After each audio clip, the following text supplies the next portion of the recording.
ఇక ఎఫ్ఐఆర్లో మీరు బండి భగీరథ్ అన్నారు, బాగుంది. తర్వాత అదర్స్లో బండి సంజయ్ పేరు ఎందుకు పెట్టడం లేదు? మరి ఆ మహిళ, ఆ మైనర్ బాలిక తల్లి చాలా క్లియర్గా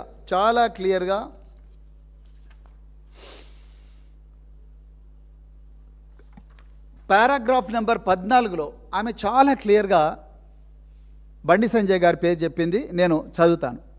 further, on 22nd April 2026, one Sangappa, claiming to be associated with influential persons, visited our residence and facilitated a meeting with Sri Bandi Sanjay Kumar on 23rd April 2026. During this interaction, in the guise of counseling to my daughter and his son as a way forward, we were subjected to indirect pressure to compromise and were advised to sign documents in Nirmal police station.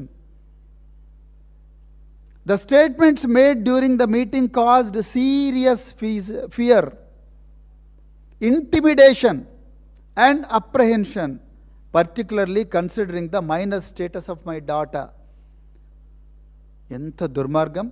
Item number 14లో చాలా క్లియర్గా కేంద్ర హోంశాఖ సహాయ మంత్రి గారి ఇంటికి సంగప్ప అనే ఒక అధికార ప్రతినిధి మమ్మల్ని తీసుకొని పోతే, మా బిడ్డ ముందరనే మీరు మా బిడ్డ క్యారెక్టర్ మీద కామెంట్ చేయడమే కాకుండా, ఆమె నాతో చెప్పింది, దీంతో పాటు నాతో కూడా చెప్పింది, క్యారెక్టర్ మీద అభాండాలు వేయడమే కాకుండా, నేను బీజేపీ అధ్యక్షుడి నుంచి తొలగించబడ్డ తర్వాత నా కోసం 8 మంది ఆత్మహత్యలు చేసుకున్నారంటే నా సంగతి మీకు తెలుసు కదా. సప్పుడు దాకా పోయి నిర్మల్ పోలీస్ స్టేషన్లో అక్కడ ఉంటుంది, అక్కడ పోయి సైన్లు పెట్టుర్రి, కాంప్రమైజ్ కండ్రి అని చెప్పి ఆయన చెప్పినట్టుగా తల్లి చెప్పింది. ఆమె దాదాపుగా అదే మాటలు ఇక్కడ చెప్పింది. అంతకన్నా ముందు నిర్మల్ పోలీస్ స్టేషన్ నుంచి 21 ఏప్రిల్ 2026 నాడు శ్రీరామ్ అనే వ్యక్తి నుండి ఇక్కడికి ఫోన్ వస్తుంది. ఈ తల్లికి ఫోన్ వచ్చి, మీ మీద ఏదో కేసు ఉన్నది, మీరు ఇక్కడికి రావాలని ఎవరో పోలీసు వాళ్ళు ఫోన్ చేసినట్టుగా ఈమె ఇక్కడ రాసింది ఐటెం నెంబర్ 12లో, పారాగ్రాఫ్ నెంబర్ 12లో. మరి శ్రీరామ్ పేరు కూడా ఉండాలిగా ఎఫ్ఐఆర్లో, బండి సంజయ్ పేరు ఉండాలిగా, సంగప్ప పేరు ఉండాలి కదా. వాళ్ళని ఎందుకు మీరు అక్యూజ్డ్ కాలంలో పెట్టడం లేదు? ఇలా నేను అడుగుతా ఉన్నా. తెలంగాణ సమాజం కూడా 1000 కళ్ళతో ఎదురు చూస్తూ ఉన్నది. ఇలా మీరు టైం లైన్ చూస్తే, సరే బండి సంజయ్ మరి ఆయన మీద మీరు పెట్టాల్సిన సెక్షన్లు మీకు ఇష్టం లేదు, ఆయన కూడా మేము ప్రజలకు అర్థమయ్యేటట్టు చెప్పాల్సిన బాధ్యత మా మీద ఉన్నది. ఎందుకంటే బండి సంజయ్ గారు హిందూ ఏకతా యాత్రలో హనుమాన్ మాల వేసుకున్న స్వాముల ఉద్దేశించి ధర్మం గురించి మాట్లాడతారనుకున్నారు అందరూ. ఆయన పూర్తిగా కరీంనగర్లో డైరెక్ట్ డాగ్ పెట్టిండు, అందరికీ వార్నింగ్ ఇచ్చిండు. బిడ్డ, నా మీద నా కుటుంబం మీద కేసులు పెట్టిన వాళ్ళకు నేను ఆనాడు హనుమంతుడు ఎట్లయితే లంకను కాల్చిండో ఆ విధంగా నేను కూడా మిమ్మల్ని అందరినీ కూడా ఖతం చేస్తా అని చెప్పి ఆయన వార్నింగ్ ఇచ్చిండు, ఓపెన్ వార్నింగ్. మరి ఆ సభకు పర్మిషన్ ఇచ్చిన రేవంత్ రెడ్డికే తెలవాలి.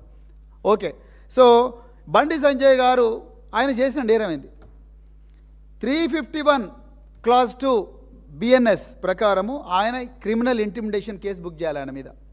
అదేవిధంగా 61 Clause 2 BNS ప్రకారము క్రిమినల్ కాన్స్పిరసీ కేసు బుక్ చేయాలి. ఎందుకంటే ఆయన, సంగప్ప, ఇంకా మిగతా వ్యక్తులు, శ్రీరామ్ అనే వ్యక్తులు, వీళ్ళందరితో కలిసి కుట్ర పన్ని ఆ బిడ్డను వాళ్ళ తల్లిదండ్రులను బెదిరించినందుకు ఆయన మీద క్రిమినల్ కాన్స్పిరసీ బుక్ చేయాలి.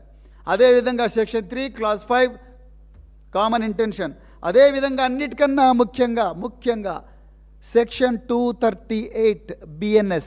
ఎందుకోసం అంటే పోక్సో కేసులో 20 సంవత్సరాల శిక్ష పడబోతున్న నేరం రుజువైతే 20 సంవత్సరాల శిక్ష పడబోతున్న ఒక నిందితుడు అతన్ని 9 రోజులుగా కాపాడినట్లుగా అనుమానం ఉన్నది. కాబట్టి ఆయనే చెప్తున్నాడు, బండి సంజయ్ చెప్తున్నాడు, నాకు బెయిల్ కోసం వస్తుందని అనుకున్నా, కానీ బెయిల్ రాలేదు, మా లీగల్ టీం వద్దంటున్నా, ఇంకా మళ్ళీ బెయిల్ వచ్చే అవకాశం ఉంది, వద్దంటున్నా, ఇక నేనే సరెండర్ చేస్తున్నా నా కొడుకునని ఆయన్నే అంటున్నాడు. కాబట్టి బండి సంజయ్ గారే ఒప్పుకుంటున్నారు, ఈ నిందితుడు ఎక్కడ ఉన్నాడో నాకు తెలుసు కాబట్టి నేను ఆయనను పోలీసుల ముందర నేను సరెండర్ చేసిన అంటున్నాడు. మరి ఆయనకు సరెండర్ చేసిన అంటే ఆయనకు అవగాహన ఉన్నట్టే కదా కొడుకు ఎక్కడున్నాడో. మరి ఒక తీవ్రమైన నేరంలో ఆరోపణలు ఎదుర్కొంటున్న ఒక నిందితుడు రకరకాల పోలీసు బృందాలు ఢిల్లీలో, కరీంనగర్లో, ఇంకా ఎక్కడెక్కడో, మంచిరేవులలో, కొంతసేపు రేవంత్ రెడ్డి మాటలు నమ్ముదాం ఒక్క నిమిషం. మంచిరేవులలో టెక్నో పార్క్ దగ్గర రాత్రింబవళ్ళు పహారా కాసి నహకాబందీలు నిర్వహిస్తున్న పోలీసులు నిర్వహిస్తుంటే కేంద్ర హోంశాఖ సహాయ మంత్రి, లక్షలాది సాయుధ దళాలకు బాసైన సహాయ మంత్రి ఒక్క నిందితుడిని చట్టం నుంచి దాచిపెడితే అది నేరం కాదా? పక్కా నేరం అంటుంది చట్టం. ఈ చట్టం నేను తీసుకురాలే, బీజేపీ వాళ్ళు తీసుకొచ్చారు. బిఎన్ఎస్, భారతీయ న్యాయ సంహిత అనే చట్టం తీసుకొచ్చింది బీజేపీ వాళ్ళు. ఆ బీజేపీ వాళ్ళు తీసుకొచ్చిన చట్టంలోనే సెక్షన్ 238 238 ప్రకారం 100% బండి సంజయ్ గారు నేరస్తులు అవుతారు. మరి ఎందుకు ఆయన పేరు పెట్టడం లేదు? ఆయనకు ఎందుకు నోటీస్ ఇవ్వడం లేదు? మీరు అన్నారుగా ఇంతకుముందే రేవంత్ రెడ్డి ప్రెస్ మీట్లో అన్నాడు, మేము నోటీసులు ఇచ్చి చేస్తున్నాం అన్నాడు. మరి ఇవ్వండి నోటీసు. మీరు ఆ రోజు చేయని నేరానికి కేటీఆర్ గారి